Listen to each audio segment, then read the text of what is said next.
Voilà bien chanceuse, hélas. On dit bien vrai. Qui veut noyer son chien l'accuse de la rage et service d'autrui n'est pas un héritage. Qu'est-ce donc avez-vous, Martine? Ce que j'ai? Oui. J'ai que l'on me donne aujourd'hui mon congé, monsieur. Votre congé? Oui. Madame me chasse. Je n'entends pas cela, comment? On me menace, si je ne sors d'ici, de me bailler sans coup. Non, vous demeurerez, je suis content de vous. Ma femme, bien souvent, a la tête un peu chaude et je ne veux pas, moi. Quoi? Je vous vois, maraude. Vite, sortez, friponne.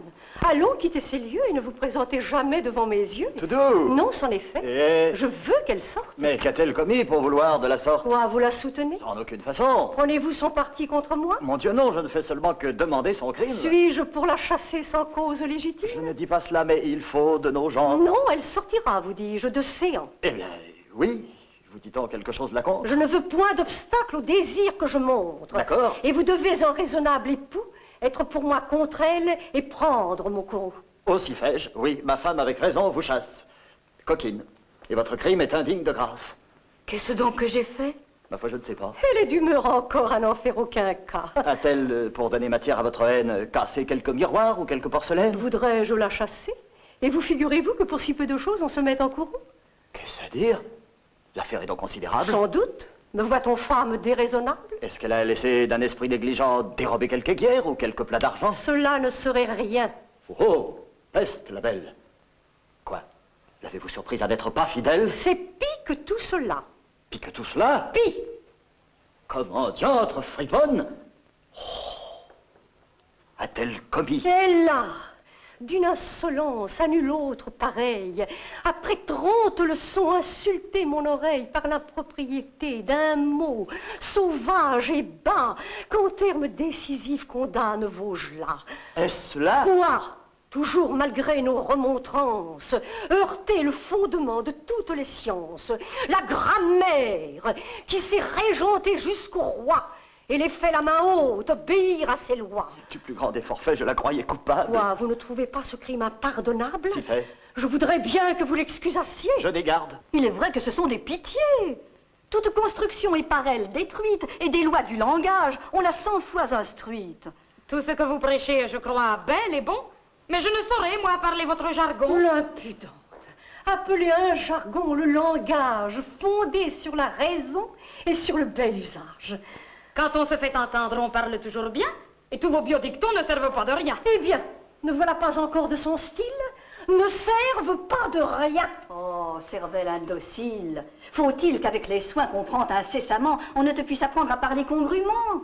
De pas mis avec rien, tu fais la récidive. Et c'est comme on t'a dit trop d'une négative. Mon Dieu!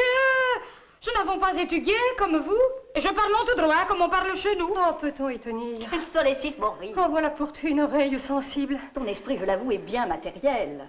Je n'ai qu'un singulier, avons et pluriel. Veux-tu toute ta vie offenser la grammaire? Qui parle d'offenser grand-mère ni grand-père? Oh, ciel. Grammaire est prise à contresens par toi, et je t'ai déjà dit d'où vient ce mot. Ma foi, qu'il vienne de Chaillot, d'Auteuil ou de Pontoise, cela ne me fait rien. Quelle âme villageoise. La grammaire, du verbe et du nominatif, comme de l'adjectif avec le substantif, nous enseigne les lois. J'ai, madame, à vous dire que je ne connais pas ces gens-là. Quel martyr. Ce sont les noms des mots. Et l'on doit regarder en quoi c'est qu'il les faut faire ensemble accorder. Qu'ils s'accordent entre eux ou se gourment, qu'importe. Eh mon Dieu, finissez un discours de la sorte. Vous ne voulez pas, vous, me la faire sortir? C'est fait. Son caprice, il me faut consentir. Va, ne l'irrite point. Retire-toi, Martine. Comment? Vous avez peur d'offenser la coquine? Vous lui parlez d'un ton tout à fait obligeant? Moi, point. Allons, sortez. Va-t'en, ma pauvre enfant.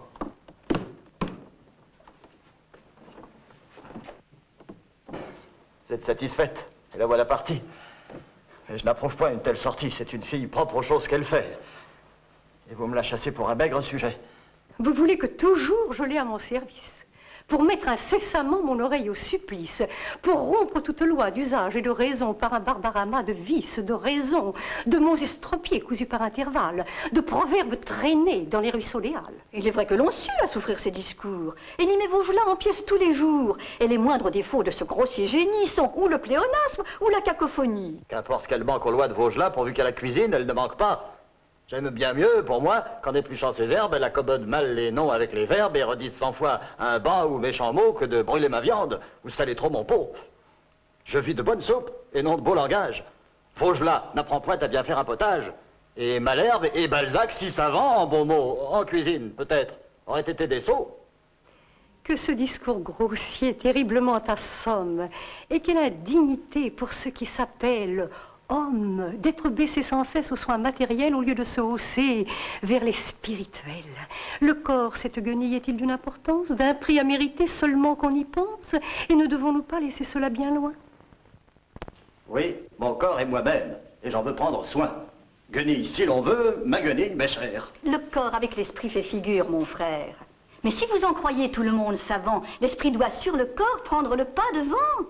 Et notre plus grand soin, notre première instance, doit être à le nourrir du sucre de la science. Ma foi, si vous songez à nourrir votre esprit, c'est de viande bien creuse, à ce que chacun dit. Et vous n'avez nul soin, nulle sollicitude pour... Oh, sollicitude à mon oreille est rude. Il pue étrangement son ancienneté. Il est vrai que le mot est bien collé monté. Voulez-vous que je dise? Il faut qu'enfin j'éclate, que je lève le masque et décharge ma rate. De folles on vous traite, et j'ai fort sur le cœur... Comment donc? C'est à vous que je parle, ma sœur.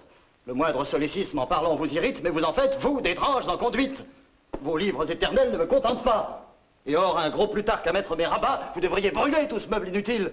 Et laisser la science au docteur de la ville, m'ôter, pour faire bien, du grenier de séance cette longue lunette, à faire peur aux gens, et sans brimborion dans l'esprit importune, ne point aller chercher ce qu'on fait dans la lune. Et vous mêler un peu de ce qu'on fait chez vous. Nous voyons aller tout sans dessus-dessous. Il n'est pas bien honnête, et pour beaucoup de causes, qu'une femme étudie et sache tant de choses. Former aux bonnes mœurs l'esprit de ses enfants, faire aller son ménage, avoir l'œil sur ses gens, et régler la dépense avec économie doit être son étude et sa philosophie. Nos pères, sur ce point, étaient gens bien sensés, qui disaient qu'une femme en sait toujours assez quand la capacité de son esprit se hausse à connaître un pour point d'avec un haut de choses. Les leurs ne lisaient point, mais elles vivaient bien. Leur ménage était tout leur docte d'entretien, et leurs livres, un dé, du fil et des aiguilles, dont elles travaillaient au trousseau de leurs filles. Les femmes d'à présent sont bien loin de ces mœurs. Elles veulent écrire et devenir auteurs. Nulle science n'est pour elles trop profonde, et séant beaucoup plus qu'en aucun lieu du monde. Les secrets les plus hauts s'y laissent concevoir, et l'on sait tout, chez moi. Or, ce qu'il faut savoir, on y sait comme vont aux lunes, étoiles polaires, Vénus, Saturne et Mars, dont je n'ai point à faire. Et dans ce vain savoir qu'on va chercher si loin, on ne sait comme va mon pot, dont j'ai besoin. Mes gens à la science aspirent pour vous plaire, et tous ne font rien moins que ce qu'ils ont à faire. Raisonner est l'emploi de toute ma maison, et le raisonnement en bannit la raison. L'un me brûle mon rot en lisant quelque histoire, l'autre rêve à des vers quand je demande à boire. Enfin, je vois par eux votre exemple suivi, et j'ai des serviteurs, et ne suis point servi. Une pauvre servante, au moins, n'était restée, qui de ce mauvais air n'était point infectée, et voilà qu'on la chasse avec un grand fracas, à cause qu'elle manque à parler Vaugelas, je vous le dis. Ma sœur, tout ce train-là me blesse, car c'est comme j'ai dit à vous que je m'adresse. Je n'aime point séant tous vos gens à latin, et principalement ce monsieur Trissotin.